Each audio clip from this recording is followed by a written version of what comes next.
Hány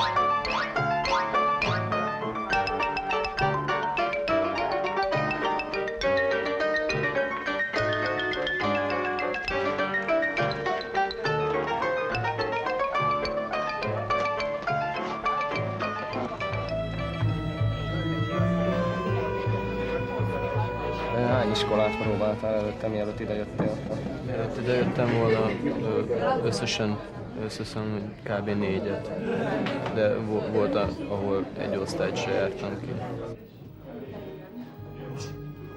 Hát 5 iskolába jártam, abból 2 ilyen nappali és 2 esti iskolába voltam.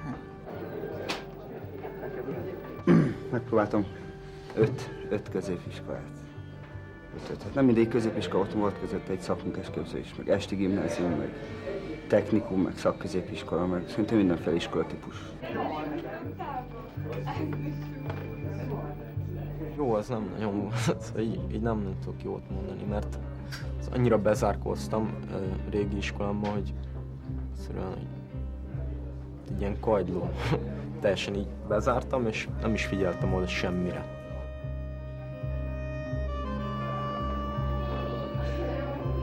Nem érdekeltek az órák sem, inkább bámulgattam ki az ablakon, nem vettem figyelembe másokat sem, mármint tanárokat, rendszabályokat, azt csináltam, amit akartam, de nem hangosan. Magatartásokkal voltak problémák. Általában.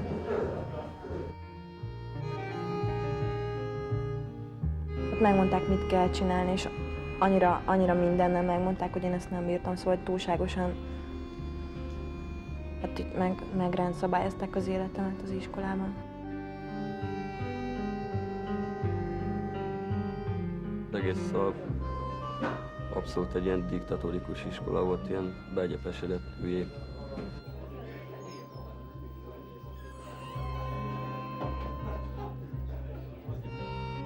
Akik nem épülnek be így szépen sorba, akik nem állnak be a sorba, azokat nem normálisnak tekintik.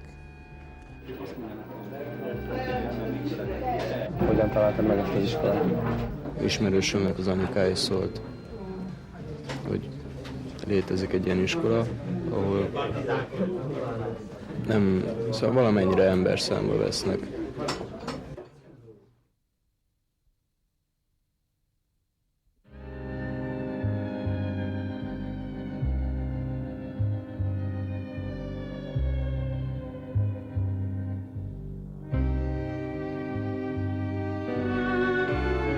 Mióta működik ez az iskola? Kik hozták létre és miért? 1990 óta működik. Az alapelgondolás az volt, hogy itt olyan fiatalokról van szó, akiknél a tanulási problémák igaziból csak valamilyen más problémának a tünetei. Tehát nem ezek a lényegi problémák, és úgy gondoltuk, hogy egy olyan iskolát kellene létrehozni, amit én szívesebben nevezek ifjúsági segítőintézménynek, ahol a 2 fontos cél az a gyógyulás egyrészt, az önmaguk megtalálása, hogy úgy tudjanak innen kikerülni, hogy saját maguk életképesek legyenek olyan értelemben, hogy tudják, hogy ők kik és mire valók, és mit kezdhetnek magukkal, és hát a másik pedig az érettségi maga. A Belvárosi Ifjúsági Ház épületében vagyunk. Ez a működés egyfajta kényszert is jelent, ugyanis amikor alakult ez az iskola, akkor ennek az egyik alapítója a Belvárosi Ifjúsági Ház volt, és így, mint az Ifjúsági Ház vállalta fel, hogy helyet is ad ennek egyben. Alapítványi formában működünk, ez csak egy működési forma. Az iskola tandíjmentes, támogatónk nincsen, aki kellő fedezetet biztosítana, hogy itt az alapfunkciókat akár ellássuk, amiből mégis fenntartjuk magunkat. Az részben az állami normatív támogatás, illetve pályázatokon veszünk részt, és ezek az egyéni pályázatok azok, amik abszolút bizonytalanok, de mégis nagyon minimális számban, de hát ez a támogatásunk. 16-22 éves életkor között lehet ide jelentkezni, és olyanoknak, akik kimaradtak középiskolából. Maximum 3 évig lehet ide járni, és ezen belül pedig az egyéni képességektől, a haladástól függ, hogy ki mennyi idő alatt végzi el az iskolát.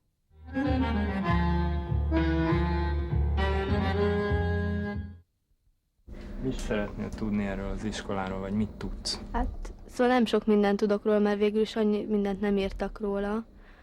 Hát csak az, hogy lehet érettségit szerezni, meg nappali tagozatra lehet menni, esti tagozatra. De szóval szeretnék tőle bővebben megtudni. Akkor pontosítsuk, esti tagozatunk nincs. Ellenben van egy egyéni tagozat, ami arról szól, hogy a tanárok és a diákok közös megállapodása alapján megbeszélnek időpontokat, hogy mikor tanulnak együtt. Ezzel szemben a nappali tagozat az egészen direkt módon fél 9-től fél 3-ig tart minden nap. Itt nincs mese, hogy később találkozunk vagy valami, fél 9-től fél 3-ig minden nap be kell járni. Ezen kívül még azt kellene megbeszélnünk, hogy ennek az iskolának van egy klubja. Úgy gondolod, nézzél be erre a klubra, és ez egy nagyon fontos, hogy oda mindenképpen menj el felvételizni, jó? Persze. Jó? Miben maradtunk? Hát abból, hogy majd fölhívom. De mikor? 29:30. Klub elsősorban egy rettentő jó társaságot adott nekem, és egy ilyen nyílt beszélgetést, hogy mindenki elmondhat magáról mindent, és ez nagyon fontos dolog. Hát a klubban felszoktak tenni körkérdéseket, és tulajdonképpen ezek a kérdések valahogy mindig rólunk szólnak. Tehát egy kérdésre válaszol valaki, az tulajdonképpen bármilyen lehet az a téma, az mégiscsak magáról beszél az az ember. És hát itt néha felkerülnek ilyen személyes problémák, vagy lelki gondok. Ez a klub, ez hogyan kapcsolódik a tanodapedagógiai nevelési elképzeléseihez? Hát több szinten is kapcsolódik. Első körben a klubnak az a célja, hogy a tanoda iránt érdeklődő diákok egy valós képet kapjanak az idejáró diákokról, illetve az itt tanító tanárokról. De ennél sokkal több történik itt. Alapvetően, hát ahogy az igényekhez igazodtunk, nagyon sok diáknál kiderült, hogy a probléma, amiért ő el akarja hagyni az előző gimnáziumát, az tulajdonképpen nem is olyan mértékű, hogy neki feltétlenül el kell jönnie. Magyarán szólva a legegyszerűbb tantárgyi korrepetálásokkal, amiket ingyen és bérmentve biztosítunk itt a klub keretben szervezett tantárgyi korrepetálásoktól kezdve, mindenféle életvezetési konkrét segítségekkel, ezek a problémák feloldhatók és maradhatnak a saját helyükön, nem kell iskolát váltani. De ez már nem is teljesen csak a klubvezetők dolga, hanem itt egymáson is segítenek ezek a srácok. Nagyon sok információt cserélnek ki egymás között mindenről. Ezt úgy is mondhatnánk, hogy ez egy spontán szerveződött kortárs önsegítő csoport. A mostani foglalkozáson az történt, hogy mindenkinek mondania kellett magáról, ami hát úgy gondolja, hogy fontos dolog, 5 mondatot. Eljutottak én hozzám, és kérdeztek különböző személyes dolgokat, gyakorlatilag a vállásommal kapcsolatosan, és az utóbbi időkben elég nagy volt bennem a felindultság, úgyhogy elsírtam magam és kirohantam.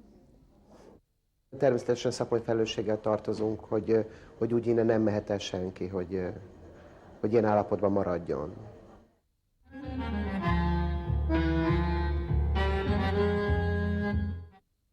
Az egész intézmény mindenféle szempontból úgy épül fel, hogy ez a segítő mentalitás, ez minden elemében megnyilvánuljon. Ezzel együtt vannak nyilván ennek ilyen konkrét megvalósulási formái, ilyen a szerződés rendszere, ilyen a stábmunka, és ilyen az a része, hogy mindenki, aki itt tanít, az egyben segítő párként, gondozóként is dolgozik.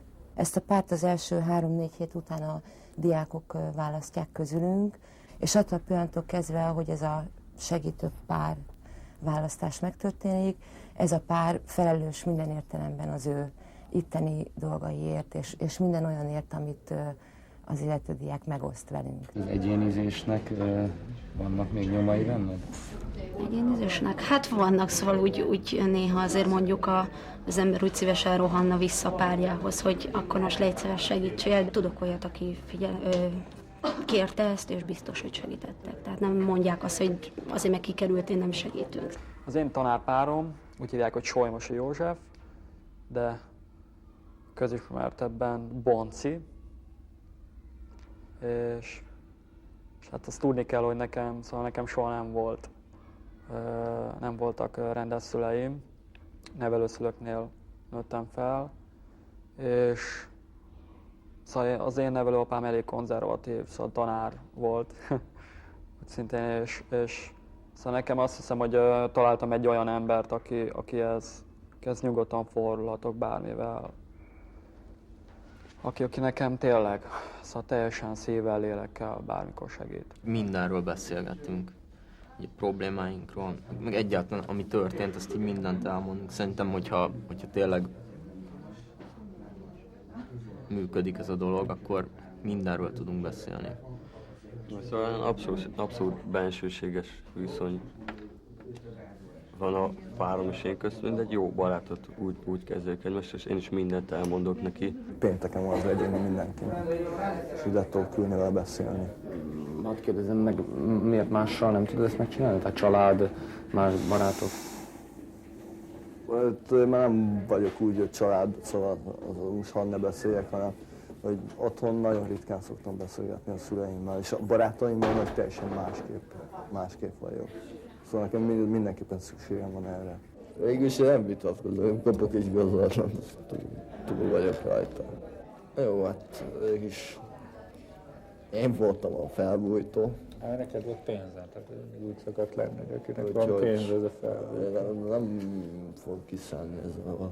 Jó, akkor én voltam persze nyomékúnyú, mert én tudtam, hát hogy kihez kell fordulni. Hát itt most nem a hunyóságról van szó, hanem hogy hát az a tény, hogy például adtál egy lehetőséget azzal a Gergőnek, hogy mondtad, hogy van zsetonod és mész el bambizni, kísértés, lehetőség, hogy ő is jöjjön veled, és nem tudott ellenállni neki, amivel például magának barom nagy szart csinált. Én beszéltem annyit a Gergővel, azért sejtettem valamit, hogy utolsó előtt, utolsó utáni pillanatban van. Hát én is ilyen voltam, ezt meg nem vettem tudomásul, meg azért kivel vagyok jóban, akit hívjak.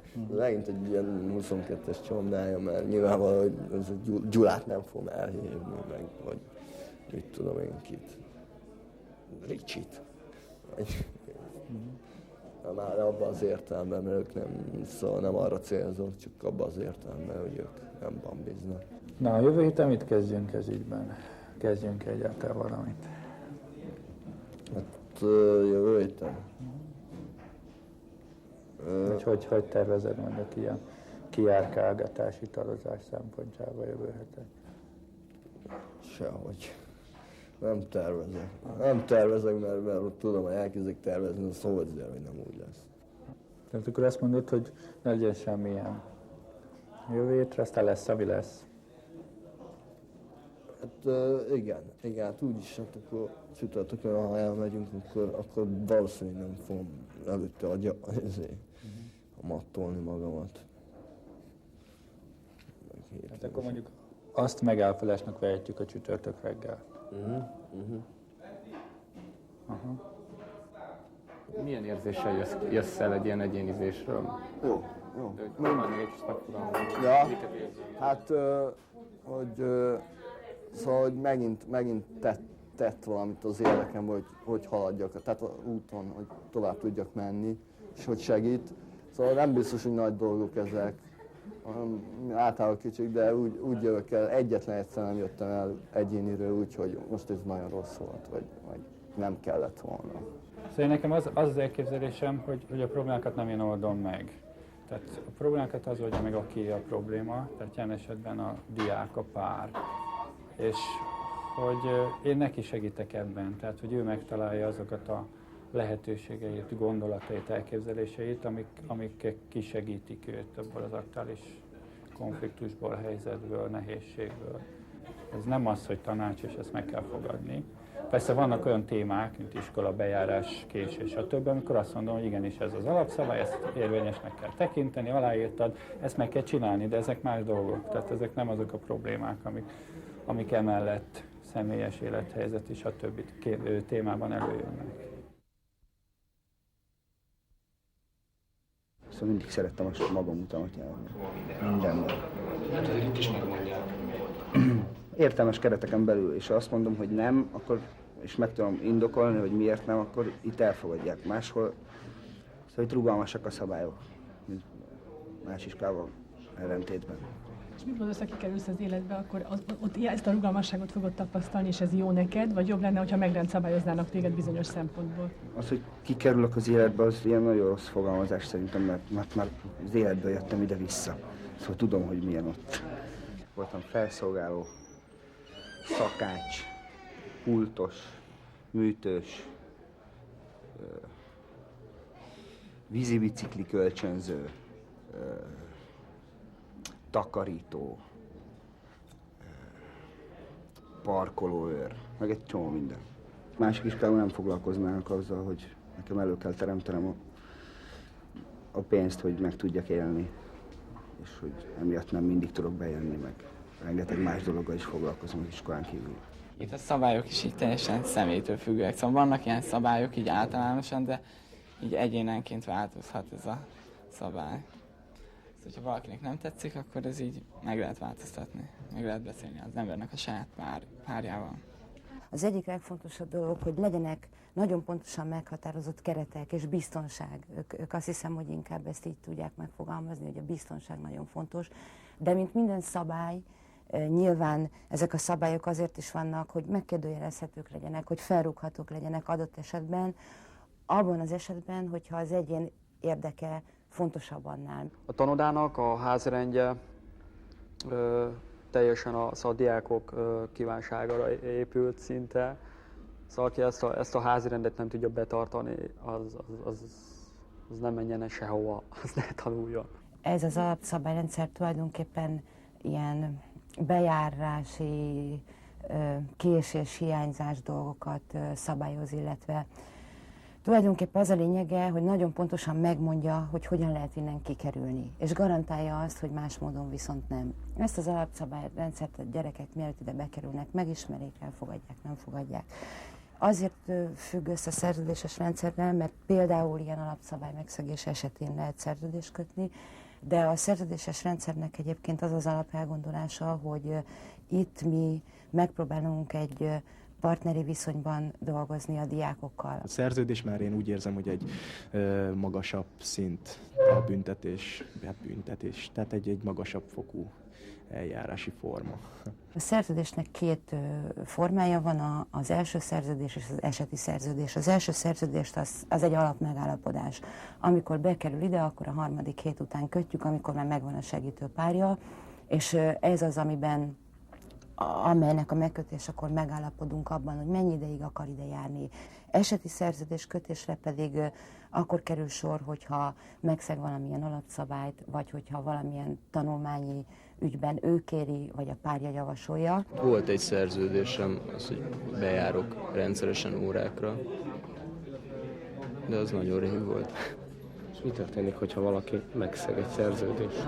Három szerződés létezik, háromszor köthet szerződést, harmadiknál már stábra behívják, tehát tanárokkal együtt megbeszél, hogy ez tulajdonképpen hogy gondolja, hogyan képzeli. A szerződést szektél, amíg az iskolában. Ó, de igen. Igen. Azt hiszem pont matek szerződést szektem a tanárommal, és utána első szegés után betartottam, tehát meg észrevettem azt, hogy zárnak ki úgy gyerekeket, hogy igenis szerződést szegett.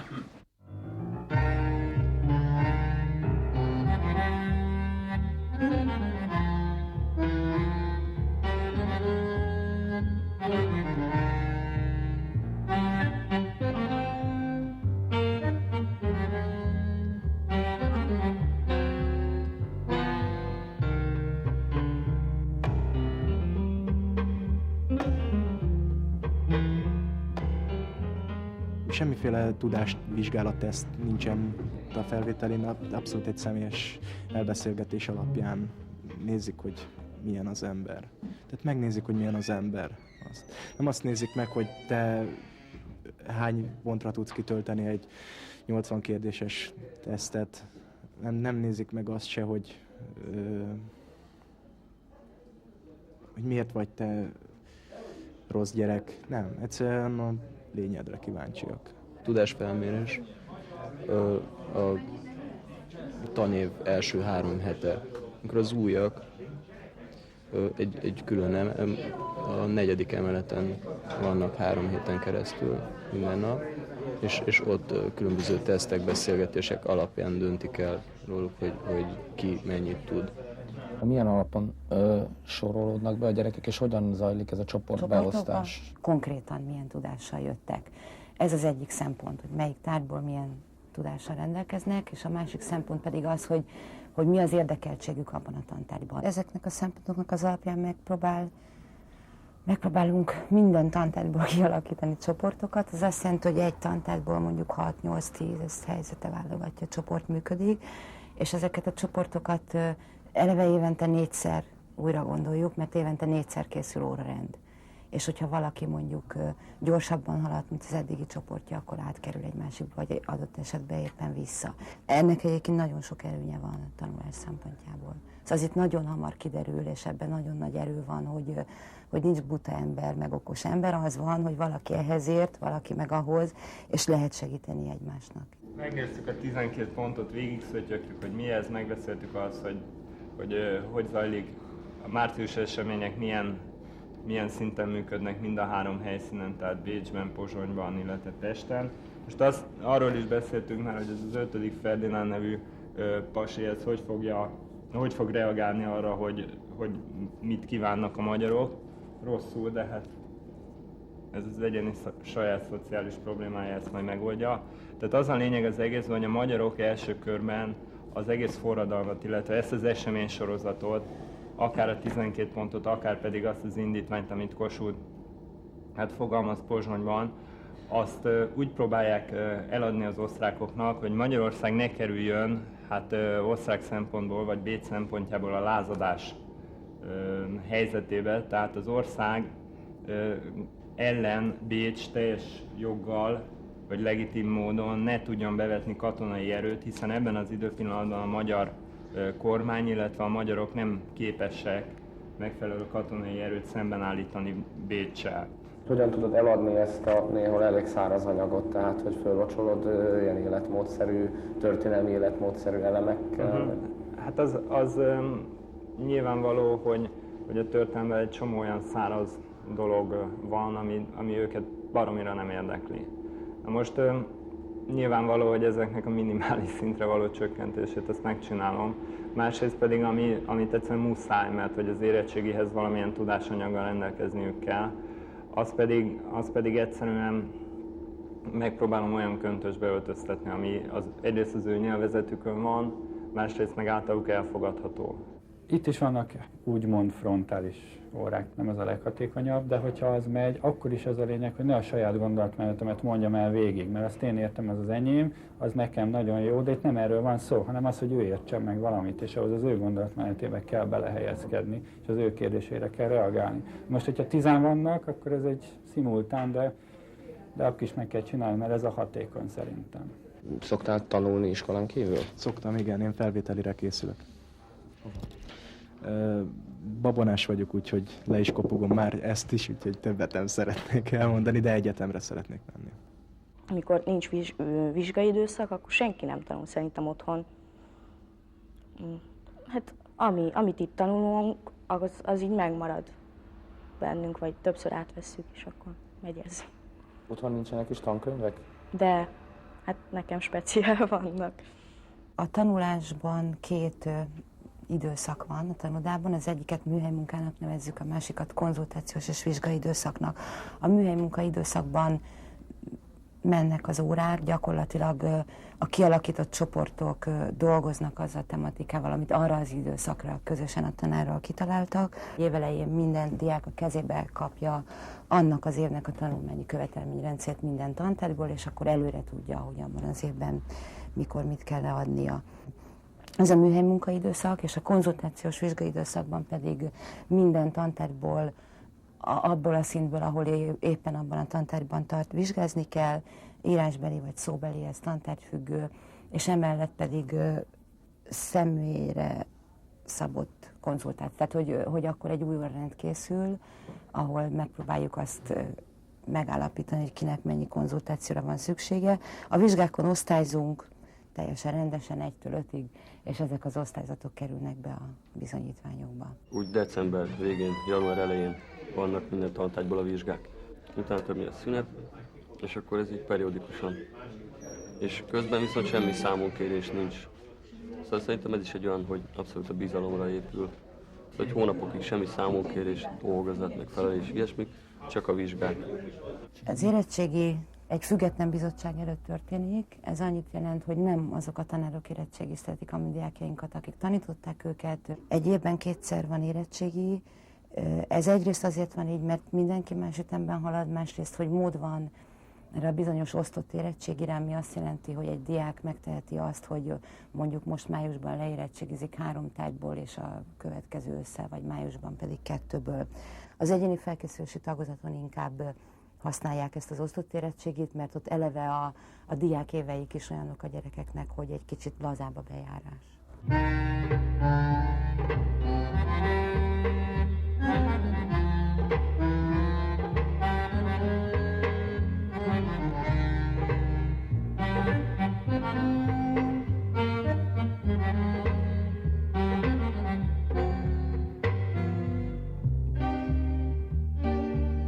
Belvárosi Tanoda egyéni felkészülési tagozatán érettségiztem. Egy évvel előbb érettségiztem történelemből, és a többiből pedig egyszerre tavaly év végén. És szerencsére elég jól is sikerült. Ugyanazt az anyagot kellett megtanulnom, érettségi is végül is érettségi volt, szóval csak több volt rám bízva, szabadabban mozoghattam, és ennyivel volt jobb, vagy több. A Belvárosi Tanodának 1991-től elindult egy úgynevezett egyéni felkészülési tagozata. Az eredeti ötlet 1991-ben az volt, hogy hát egy olyan rendszer, hogy nem kell állandóan itt ülni, tehát csak ritkán vannak konzultációk, és tulajdonképpen egyénileg készülnek a diákok, és vizsgán beszámolnak a tanultakról. Ez azért némileg változott azóta, tehát nem működött az, hogy diákok elég nehezen tanultak egyedül. Tehát jelenleg az a helyzet, hogy egy ilyen inkább délutáni esti időpontokban azért minden héten minden diáknak minden tárgyból 1-2 órája van. Én azelőtt soha nem tanultam, miért a tanodába jöttem, maximum ilyen fél órákat, de itt még a tanulást is megszerettetik az emberrel. Napai tagozaton ott 2 vizsgaidőszak van, nálunk 3 vizsgaidőszak van egy évben, ahol minden tárgyból le kell vizsgázniuk. Itt lehet megszerezni a rendes gimnáziumi jegyeket. Mennyire volt hasznosítható? Most már van egy 2 éves rálátásod, az a tudás, amit itt szereztél? Az a tudás mondjuk annyiba volt hasznosítható igazából, hogy nem is a tantárgyi tudás, hanem az, hogy megtanított minimális szabályokat elfogadni, azokat betartani, és azok szerint egy kicsit élni. Én azt gondolom, hogy a Tanoda kifejezetten nem egy felvételire felkészítő gimnázium, és azért is így van ez, hogy nem egy felvételire orientált iskola, mert azért azok a diákok, akik ide bekerülnek, nagyon sok évet vesztettek el előtte, és én úgy gondolom, hogy az átlag gimnazistákhoz képest nagyon nagy hátrányokkal indulnak már itt, amit egyszerűen nem lehet 3 év alatt behozni. Szóval ez a 3 év másra való.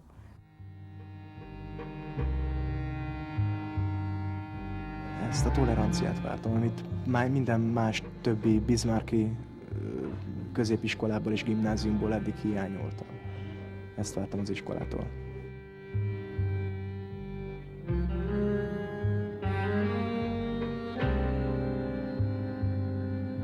Nem tudom miért, de abszolút úgy érzem, hogy biztonságban érzem itt magam.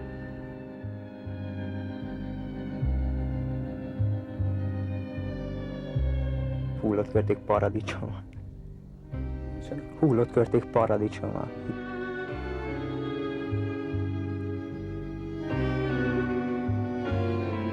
Olyan embereket ismerek meg ezelőtt a néhány év alatt, akikben bíztam, akik bíznak bennem. Szóval nekem itt nem a tudás a fontos, hanem az, hogy kapjak egy kis, nem tudom, szóval szeretetet.